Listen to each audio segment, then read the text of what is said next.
Welcome to Between the Sheets, the non-judgmental podcast where we're going to cover various sexual health and wellness topics.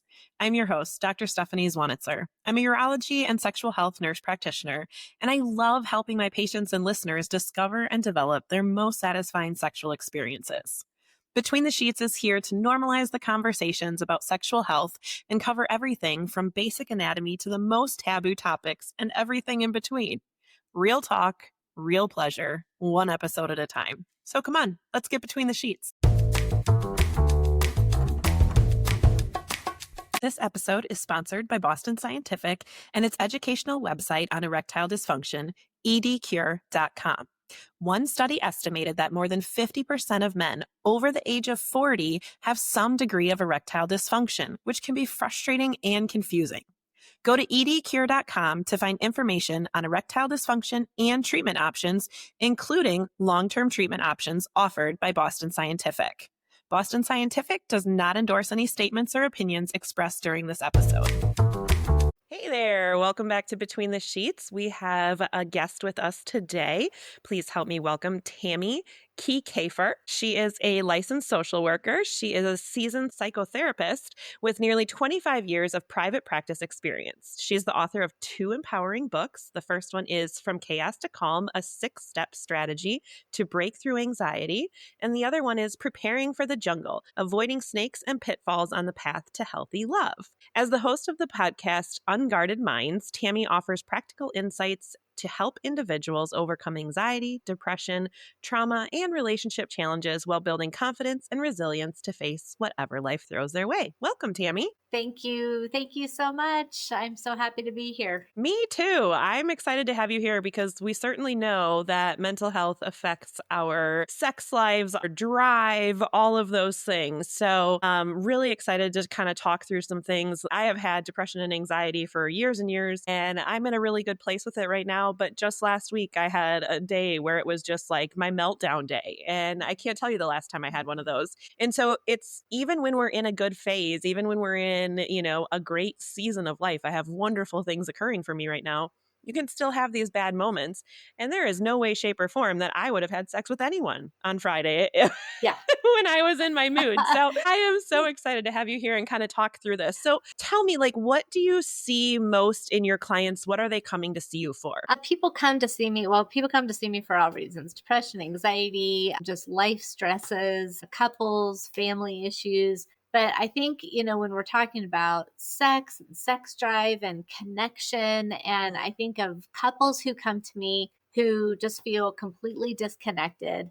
And usually, big generalization, but it's the man that wants to have sex and it's the woman that's like, don't touch me. And they can get into this spiral, and men can, any kind of denial or rejection of sex is a very deep rejection. So people come to me like, we're not connecting and I don't know why. And I want to connect, but I don't. I want to have sex, but I don't. So there's so many layers to sex and relationships. Absolutely. And I think, it's interesting that you bring up the mismatched libidos, because a lot of times in my patients that I see in the urology world, I will see that as well. But sometimes it's the women bringing it up first and saying, I want to have sex, but by the end of the day, I'm too tired. I've done all this. I've done, and from my guys who come in, you're right. They're like, I'm so sick of being told no. I've just stopped asking. So how do you help them find this common ground where they can come back together? I try to help them figure out the why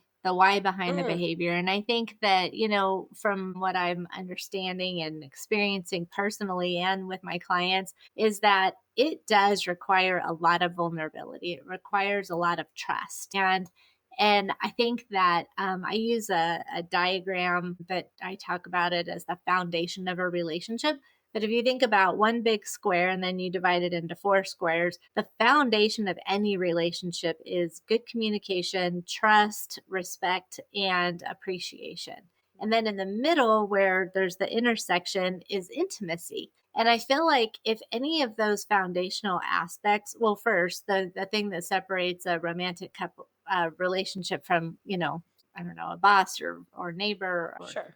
whatever, is intimacy. Hmm. But intimacy requires so much vulnerability. So if you're not feeling, connected in your communication, if trust isn't always just, are you cheating on me? That's like different topics and a whole different ballgame that we have to talk about. But just trusting atmosphere. Hmm. If you don't feel appreciated, if you don't feel respected, a lot of times, no matter male or female, you're like, I don't want anyone to touch me right now. Right. So, yeah, we have to work through a lot of those foundational aspects before we can get to the intimacy and lack of sex drive. Yeah, that makes a lot of sense. So, the lack of intimacy and sex drive can be symptoms of bigger relational issues. Got it. Got it. And in my world, usually that's the case. And, Yeah. you're working with a medical and neurology. And so a lot of times there's other aspects that come up. Hmm. So yeah, that's why I was saying there's so many layers, and it does take, some digging apart and microscoping to figure out what's going on. Yeah. Yeah.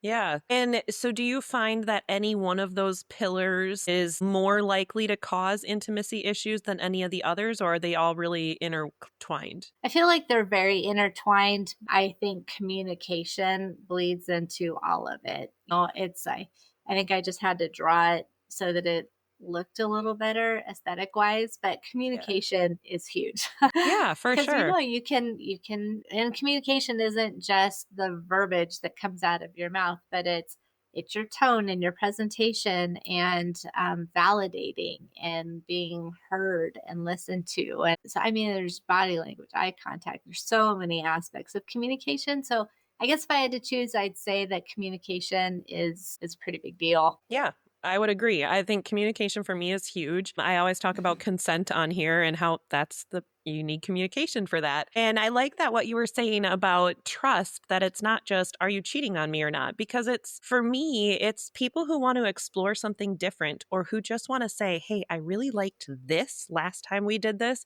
I don't so much like it this way, or I like firmer pressure, softer pressure, whatever. If they got resistance from that partner when sharing something along the line, they're going to be less likely to open up and be vulnerable and share that and trust that their partner will hear that and not take offense to it. Oh, I didn't do it right again, but to learn and to grow together. I think it's so important to have that availability of your partner's support to say, here I am, I'm being vulnerable, and I need to trust my vulnerability to you. Oh, yeah. And those conversations are really hard. You and I talk about sex all day long, Right. but in the average relationship, people don't. And Yeah. I mean, I think there could be how you grew up or being kind of shy or shameful Hmm. or guilt, or there's some of those deep seated aspects that keep people from being able to say, let me tell you what I like and let me tell you what I don't like. But no, you bring up such an excellent point where the other person also has to receive that constructive criticism, Hmm. because it is such a fragile topic of conversation. And yeah, so I think you're absolutely right. They have to be able to receive that. And it's not a character flaw, it's just everybody's different. Yeah. Yeah. And to not take it as an ego thing, right? It's not that I didn't touch my partner correctly. It's just they have a way that they prefer to be touched. And that's okay. I have Exactly. a way I prefer to be touched. But you're right. I mean, you and I are very comfortable talking about this, but I even struggle sometimes with relationships I've had talking about it with a partner who I'm not sure is as open about it as I am, or who will receive what I have to say in a kind and loving manner. Hmm. So even though this is my field, I still struggle with it. So of course, I understand how other people do. And I think it's really breaking down those barriers and getting it to be that it's just a normal part of conversation to talk about your sex life. Yeah. And just as you talked about, the other day you had kind of a funk day where your Hmm. depression, anxiety stuff came up and it really took you down. And I have those also. And it's just because we talk about it doesn't mean we've got these fantastic, perfect Right. Right. situations, because life does happen, Hmm. and so I think that you have to also be aware of where you're coming from and what's coming up for you, because again, how you're communicating it, if you're being kind of puzzly, or you're not being very Mm-hmm. direct, and the other person has no idea really what you're talking about. So then they're creating a story of what you think that what they think that you're trying to say, Right. but then you could be wrong. Or if you come across in more of a, this is super uncomfortable, I'm just going to throw something at you, then the other person could get defensive. And then there goes the Mm-hmm. conversation. So it's just really understanding how comfortable with sex are you? And not just sex. I mean, intimacy has so many Yes. layers to it, also. Yeah. A Yep. closeness. Some people like to snuggle. Some people are like, Mm-hmm. well, I need my space. I'm too hot. Get away from me. Right. And then the other person takes it personally. Or Mm-hmm. I have clients too where it's like they're uncomfortable talking about it, so maybe one of them kind of hovers a little bit, and Mm. the other person's like, "You're only hovering because you want to have sex," Right. and or toes touched in bed, and now it's like, "Oh, now I gotta have sex," Yeah. and so then you're both on your own side of the bed, and because there is so much more of a need to communicate around what's really Mm-hmm. going on and what are you looking for. Yeah. Yeah. Yeah, I think that's so important. How would you suggest a couple who really hasn't had many sex conversations? How do you start that for them? Do you have any exercises or like 3 questions to start with or anything like that to get the ball rolling? It's probably something that I should develop. Like, here's your 3 questions to start with to just make it easier. But no, Right. I need it right I now. think that Develop it on the spot. I need it right now. Chat GBT. Right, exactly. Yeah, I think, I try to talk a little bit when they're very uncomfortable talking about having sex and what feels good and what doesn't feel good and what they like and how they like to be approached or initiate or whatever. Sometimes I'll start a little bit lighter as far as how often do you sit together on the couch? What does intimacy look like? If you felt connected to your partner, what would that look like?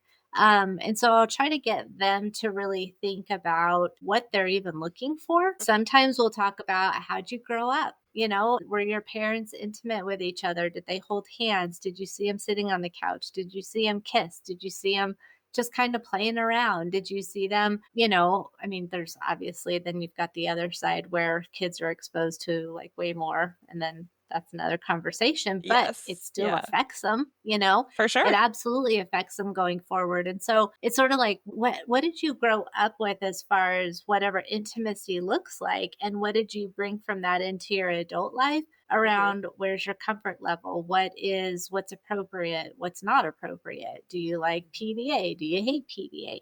So, what are your own belief systems around it? Other factors include, if your parents or caregivers, whoever, if they were struggling with some mental illness, if they're struggling with some addiction, if one person worked all the time, if they, so I think that Mhm. yes, intimacy is also what did you experience growing up, and what's your belief system going forward? Spirituality, Mhm. religion can definitely be a factor. Yeah.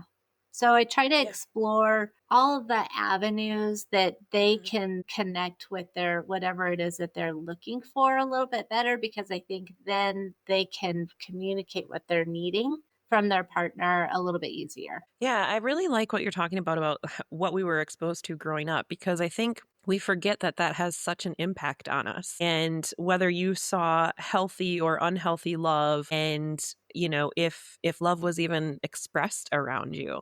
And then the other part that you said was the religious part that I grew up in a very Catholic household and the purity culture was very specific that you wait until you're married. And that was the Mhm. education that was taught. It wasn't learn about your own body. It wasn't, it's okay to have sex before you're married or to have more than one partner at a time if that's what makes you happy or whatever. It was very specific. And this is the right way, the only way. This is how you will do it. And it takes a while to break out of that mold, even if it doesn't sit right with you. You've heard the one teaching for so many years of your life that it takes a long time to work through that and unravel it and then start to figure out what you feel. And then to be in a Mhm. relationship and now you have to try and communicate that with someone. Oh my goodness, that's a lot. Yes. That's huge. That's huge. And since there is that one way of thinking, anything outside of that, and you feel shameful, you feel Mhm. like you're doing something wrong, you feel like a bad person, you feel like, oh my gosh, does anyone else have these thoughts? And does Yeah. anyone else feel this? And so then there goes your confidence. And then you're second guessing yourself all the time. So it is super important to understand what you were exposed to growing up and then how it affects you. And I think that's the best part of being an adult is you get to look back and go, all right, I learned all these things. Some were good, some may not, maybe weren't Yeah. that great. But I have the ability to shift things, change things so that I can be more authentic in myself. Yeah. That's amazing. And it really is. It's a lot of work. It's a lot of work to process what A lot we've of been work. taught, to figure out Mhm. what we actually believe, and then to live in a way that aligns with us. Right. Yes. Yeah. But, I don't know, time goes by anyway. So you can keep doing something that's not working for you, or you can start your journey and start making some small shifts and immediately start feeling better and then building into a new confidence. So time's Yeah. ticking anyways. How do you want That's to right. spend your time? Yeah, absolutely, absolutely. Do you have couples that come to you with specific things like maybe one partner has a pornography addiction, or there has been an extramarital affair, or that was not agreed upon, right? Some people have open relationships, but in a situation where that's not allowed, do you work with people like that as well and counsel them? Yeah, absolutely. I think well, first of all, I think people come in saying, I'm feeling disconnected from my partner. But by the third session, we're really digging into why. And Hmm. those types of things don't typically come out on the first session. And so, one, I would encourage people if you didn't have these aha moments in the first session, just hang in there because we're going to get into the deeper stuff, but there's got to be a Hmm. trust because You bringing mean these therapy things up isn't can just be. one session and you're fixed? I have had people who come in with that expectation, and it's really tough. Yeah, I can imagine. Oh my goodness. There is way too much going It's up a on in here. We're not getting through that in one 30 or 60-minute session. and then it's, "Tammy, what's wrong with you?" Right. Yeah, and it could take a couple, it can take a little Yeah. bit of time. So I always think it's taking you this much time to get to where you are. It's going to take you this much time to sort of figure some things out. Yeah. But yeah, by the time that, people are willing to open up and be honest about things, there's definitely things like sex addiction, porn addiction. There's aspects where someone has been cheating on their partner, but they haven't come clean with anything. But then all of a sudden they get caught. And then there's a bunch of trust factors that need to get solved and untangled. I've had clients who have one person wants an open relationship and the other person doesn't. So we try to navigate through that. I've had clients who are coming out as bi or gay or lesbian or trans or, who. So I think their situation is their situation. And Mhm. I try to help them feel as comfortable as they possibly can to talk about what's going on because we can't work through anything if I only know what I know. And so Right. when people can really be honest about what's going on, then we can say, okay, thank you. Now I'm getting a clearer picture. Let's change the dialogue a little bit and figure out, where you are and what needs to where you want oops and where you want to go from here. Mhm. Yeah. So let's talk about the porn addiction. So how do you help Okay. someone kind of work through that? I mean, I guess there's solo work too, right? You got to work through the Mhm. addiction part of it, and then there's the work Mhm. together as a couple to rebuild that trust. So how do you start getting someone to say, this is a problem for me. I don't just watch it here and there. It's something I need. Mhm. I can't get off without it. How do you start to peel Yeah. that about apart? One, I think is the awareness that you are struggling with it and that it's a problem. But I think, I look at any kind of addiction as you're using that to avoid the bigger issue or you're using it as a coping mechanism. So what are you coping from? What are you guarding yourself against? So is it anxiety? Is it depression? Is it confidence? Do you not trust yourself? Is it the quick fix? Is it the external validation that you're looking for? Hmm. Because I think that sometimes people start out watching porn and then it's, getting off really quickly and whatever, but it's very much a fantasy. So then they come into their relationship and they expect that same feedback or treatment or reaction, and then when they don't get it, their relationship takes a dive because it's like, you're the same old person, but there's something a whole lot more new and exciting and interesting over here. So it can be, I think any addiction, it can definitely be a coping mechanism, but also an avoidance of the bigger issue. And so I try to look at it in that sense of, I people are going to deal with their coping strategies and their addiction very differently. So again, it wouldn't be realistic for me to say to some clients, okay, here's zero porn, just Hmm. cut it off. Or I've got to figure out where they are first and what they're Yeah. willing to and what's realistic. Otherwise, that's a big setup to fail. But Sure. they're really setting their goals and strategies, and I'm encouraging them to really kind of push themselves a little bit more to get out of this comfort zone that they've created for themselves that really isn't that comfortable because it's causing so many more problems. Yeah, absolutely. And I see guys in my office for this who have an orgasm dysfunction because of it. They can only achieve orgasm with masturbation with a specific type of porn Uh-huh. because that's what they do and that's what they enjoy the most. And then they come into a partnered situation and it's not the same as the porn that they watch. The pressure or intensity or whatever isn't the same as what they do for themselves while they're watching that porn, and so they cannot achieve orgasm with their partner. And that can cause issues too, because the partner's thinking, what's wrong with me? They don't love me. I'm not good enough, things like that. So I've seen it from, an orgasm standpoint as well, that it gets really difficult. And one of the first suggestions we have is stop masturbating, stop watching porn for a while, get your mind back to where partnered sex, real life partnered sex, not Real watching it, life. is what turns you on, is what gets you off. And, and Uh-huh. that has been a struggle for a lot of my male patients. Well, and there's no pressure. I think that men put a lot of pressure on themselves, and maybe sometimes it's the partner putting pressure on the men to perform, to have Hmm. an erection, to keep an erection, to hold on to the erection. So I think that there's, from a woman's standpoint, you can fake it. Men Hmm. can't Yeah. really fake it. And so I think that there is probably more pressure on to live up to their own expectations, but also to their partner's expectations. When you're watching porn, it's all you. It's a one-sided deal. You don't care about the other person because there's no watching something. So there's zero pressure. So you're absolutely right. I think that the interaction between people is so crucial as far as working through things that are holding you back. But again, porn, if that's the only way you can have an orgasm, there's a ton of avoidance that's going on. Yeah. Yeah, I agree. It's interesting because you mentioned, the getting, maintaining, and all of that with the erections. And of course, working in urology, I see that all the time as well. And that is one of the things that we have to work through. Is it, do you need a constriction ring or a cock ring to be able to maintain that erection?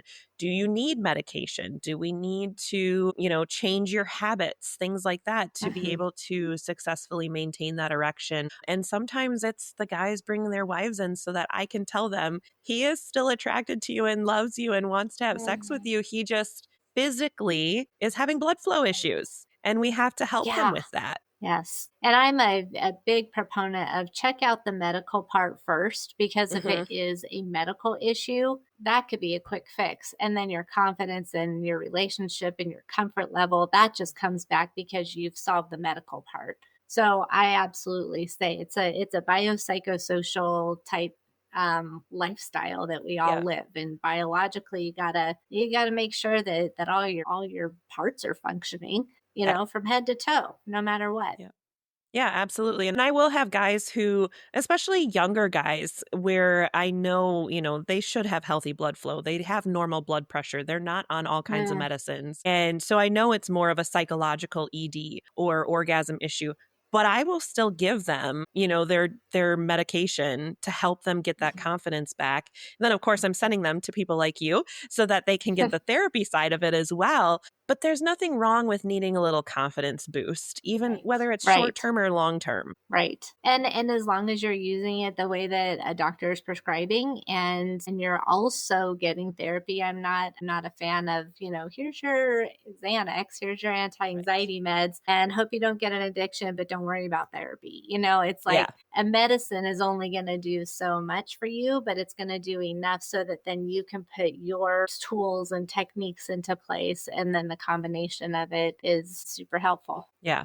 Absolutely. Absolutely. I agree. Okay. So, kind of talked through the porn and addiction that way. How about you had brought up the one person wants an open relationship, the other person doesn't? How do you navigate that? That's got to be really tricky. It's a tough one. I mean, I think that that's kind of like, are you a little bit pregnant? Yeah. Like you either are or you're not. Right. Right. You're either in an open relationship or you're cheating on your partner. So Yes. it's a tough one because a lot of times that could be the beginning of an end to a relationship. Mhm. Sometimes it's happened where the open relationship comes into play because they're not happy with their partner, but they don't want to leave their partner. It's like, I don't want to lose you, but you're not filling my bucket. Yeah. And so it could be a couples issue, it could be creating a new intimacy, it could be creating more excitement in your relationship. It could be, and that could be anything from going on a date night to taking walks together to, I'm not a fan of scheduling sex, and if anyone has any kind of trauma, that's a completely different story. But sometimes the longer you go without having sex, the more weird it is. And now it's like, Yeah. do I put my hand here? Do I put my hand here? Do I, Yeah. like what? I don't even know what to do anymore. So sometimes we can complicate sex and make it Mhm. very complicated, where sometimes it's more of just a simplicity issue, and it's just sort of get back into the habit of doing it. Yeah. But if you don't see each other, if you come home from work and you immediately get on your screens and you're watching TV and you're playing your game on your phone, you have nothing to talk about. And so that Right. gets back to the foundational part. Or, if someone is like constantly picking up the other person's stuff, or there's you don't have help around the house, Mhm. or you don't have any like alone time, like guy time, girl time. I mean, there's so many factors, but yeah, I think that we have to talk about the relationship and why they might want an open Mhm. relationship. And yeah, I've had couples that's the end of the relationship because the other person's like, that's a non-negotiable Yeah. for me. And then sometimes they're entertaining it. Open relationships can be really tough just because Mhm. there has to be a ton of communication. And Mhm. communication is hard anyway. You and I can leave this podcast and you'll remember some things and I'll remember some things. Yeah. So I think that you add intimacy and connection and vulnerability and trust into the game, and yeah, you've got it can I've seen successful open relationships. Mhm. I probably, in all honesty, I'd probably have seen less successful relationships. But when everyone is on the same board and you're Mhm. communicating and you're making it a point to be successful with it, Mhm. it could work. Do you think it's more successful if at the very beginning of the relationship they have that conversation and they know that that's something that they're going to participate in versus being unhappy in the relationship or having something missing and then wanting to start an open relationship when you already have an established partnership? In my experiences, yes. If Yeah. you come into it with, both people are on board, yeah, because when it's proposed, into a relationship, there's already trust issues Yeah. typically. And the other person is like, wait, what? Wait, what? Why? What am Right. I, and so there's already just that level of like the defenses start coming Yeah. up, and then maybe there's some explaining to do, and well, I met this person, and that, I mean, there's just way more to work through. but Yeah. but yeah, I mean, I think that if both people, they've had experiences with open relationships in their past, and they've been okay with it, and it's something they feel like they could juggle, I think the chances are better. Yeah. That makes sense to me. I think I know personally I would feel super offended and hurt and get very defensive if a partner I was in a relationship with all came to me and was like, "Hey, by the way, I'd like to start screwing other people," or "I want to go on Yeah. dates with other people." Like that would be very difficult for me. I know I went out to on a date with a guy who we had been talking for a while, and on our first date he told me he was in an open relationship and living with this woman. Mm. That's not something that I personally can deal with. It's just not, I need Okay. to be a monogamous person. It's just who I am. And Mm-hmm. I have friends who are in open relationships who do great, whatever. Everybody gets to do their own thing and be happy, whatever works for you. For me, it doesn't Right. work. And I was Yeah. so frustrated with him for not having shared that with me because we'd been texting and talking on the phone for Yeah. weeks. And he said, Yes. "Well, I wanted to share that in person. I felt like that was an in person discussion." Well, maybe Mm-hmm. the ifs, ands, or buts, the ins and outs of it can be an in person discussion. But I know myself well enough to know that there is no point in going into this because I'm not going to be Mm-hmm. okay in this relationship. And so I Right. was really Right. bothered by that. So I can only imagine if I were in this committed relationship with someone and he comes home one day and is like, "Hey, by the way, I'm going to jump on Tinder here real quick and I'm going to start going on dates." I would be so hurt and offended. So yeah, I would be calling you up and being like, "We need an appointment." Right, right. Yeah. And I think that, when I also help people, confidence and knowing your non negotiables of what you want in a relationship, I have kind of a playbook for people to run by before you even get out there in the dating world, because you have to know what you want. And for someone to show up after texting and whatever and say, "Oh, yeah, by the way, I'm also living with somebody," there's a whole lot of dishonesty already going on, because that is absolutely something that you owe your partner or a potential partner to Yeah. say, "Here's everything." Whether it's wanting kids, having kids, an Mhm. open relationship, I'm planning on moving across the country. By the way, I thought I might share that with you. I mean, these big major things in relationships, if you're not being honest, you have to ask yourself, why am I hiding this? Because that's what it is. It's hiding it. And there Yeah, might be a absolutely. fear of them feeling like, well, she might not want to go out with me again. Well, she might not want to, but thank you, because that's honesty. Yeah. Right. And we all need to be in control of what we are okay with. And by Mhm. not telling me that, you didn't give me that opportunity to let you know whether or not Yeah. I would be okay with it. Because then you put me in an Right. awkward situation where I'm sitting at a table with you and now I don't even want to be here, Right. Check, you please. know?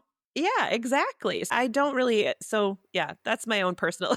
Yeah. We'll have our own session Agreed. later, but But it's true. I mean, right off the yeah, bat, there's dishonesty. So, yeah, I mean, it's hard enough to be out there in the dating world and just, is your profile picture really who you are? Are we going to yep, meet somewhere? I don't want to be in a car with you yet. I don't know anything.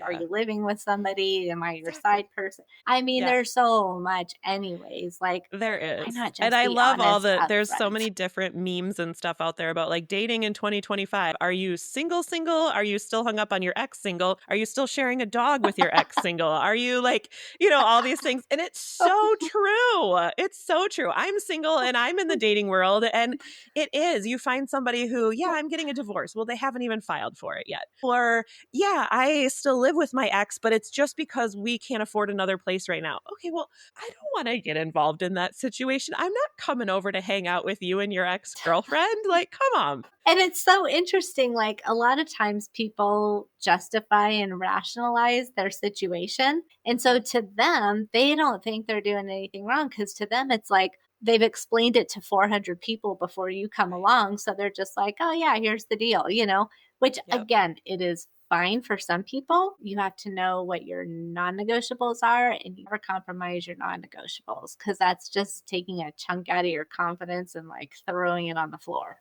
Yes. And I've done that. Yeah. I have made excuses for people. Oh, well, yeah, divorce does take a long time or whatever.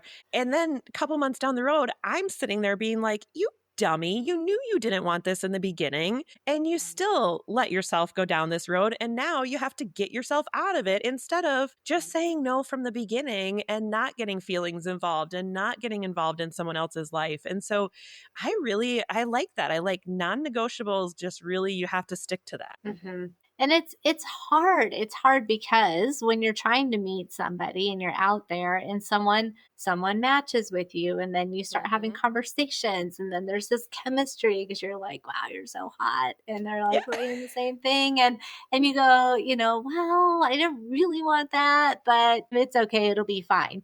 And Right. so then you rationalize and justify it, and I've done that also. Yep. Yeah. I had Yeah. I had a relationship a long time ago, and oh my gosh, I can't believe I stayed as long as I did, but I did, and it was a big learning experience. But he would call me up, and he would be super nice, like, what do you want to do tonight, this weekend, da da da, and just whatever. And then maybe 10 minutes later, he'd call me up, and you call me names, you're sleeping with so and so, you're da da, and I'd just be like, what is happening? And Yeah. I justified it and justified it. Well, it turns out he not only was doing cocaine, and then there's the little behavior shift, but then I found out he was selling it. And I was like, Tammy, God, what is wrong with you? Yeah. And once yeah, well, it was my friends who were pointing it out. I'm like, no, there's no way. But yeah, you do what you do. But I will guarantee you, when you do that work and you know what you want and what you don't want, any flavor of that little Hmm.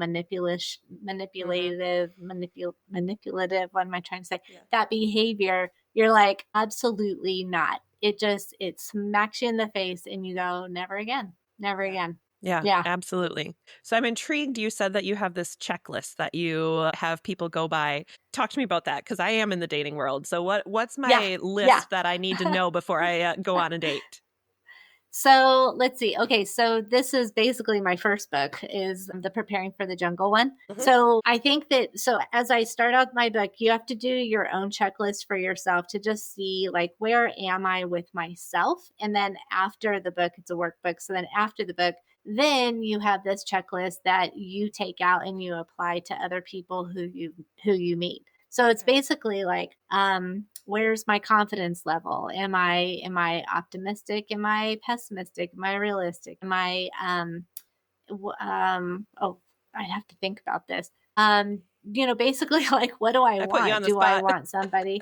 Totally. I know. I'm like, I can't remember. That was a long time ago. Hold on. I have it. I have it. I have it.